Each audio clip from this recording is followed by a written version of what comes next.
appreciate your participation in our show. Thank you. Jeff's Car Culture.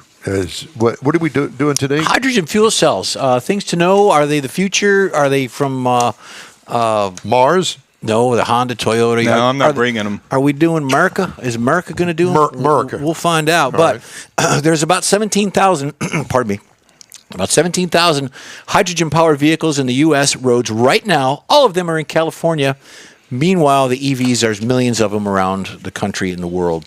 While electric cars are getting attention, with major manufacturers focusing on them to be dominant by 2030, hydrogen vehicles remain much in the background. Here's why. This year, one new hydrogen vehicle will hit the market. It's the Honda CR-V. It's called the FCEV, which is an adaptation of the popular compact crossover with not only a hydrogen fuel cell jointly developed by General Motors, probably Cadillac or Buick, I might throw that in there, but largely a battery that can be plugged in. This provides 29 extra miles of range, adding to the 241 miles of range for the fuel cell. It will only be available in California. It will only be for lease, and the volume is projected to be about 300 vehicles a year. So they're just getting started. A hydrogen fuel cell, or the HFCV for short, uses the same kind of electric motor to turn the wheels as a battery electric car does.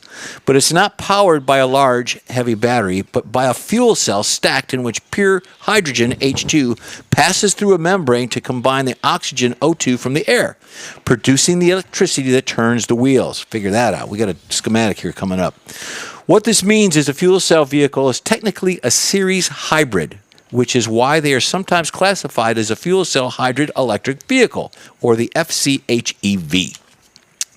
These vehicles are safe. They're just as safe as any other vehicle, since the high-pressure tanks are designed to survive even the highest speed crashes without leaking or breaching the fuel. While hydrogen skeptics routinely cite the Hindenburg explosion of 1937, the hydrogen tanks that their hardware would likely survive even if the rest of the car was destroyed. The tanks would probably be intact. No injuries or deaths specific to hydrogen components have been recorded to this date. Yeah. Fueling a hydrogen car comes with naturally over time, but aligning the heavy nozzle and sealing it properly to the car you have to have the communication between the nozzle and the car itself. So today's stations offer only 2 of 5 vehicles before they go offline before repressurizing. So it's very important to get there. How many miles can you go? About 241, and then with the electric, you can add about another 25 more miles to it. Okay. So if you're in California and you're interested in zero-emission vehicles powered by electric motor, a hydrogen vehicle is one approach. But creating a brand new fuel cell network from scratch, hence electric, has proven to be far more problematic, expensive, and unreliable. And the fuel is much pricier for drivers than a gasoline or electric vehicles. So there you go. Pretty much says it all. You're driving a hybrid when you do that, and to each his own. If you want to do that, I'm out. The future's coming. I'm out. Yep. I'm good. Okay.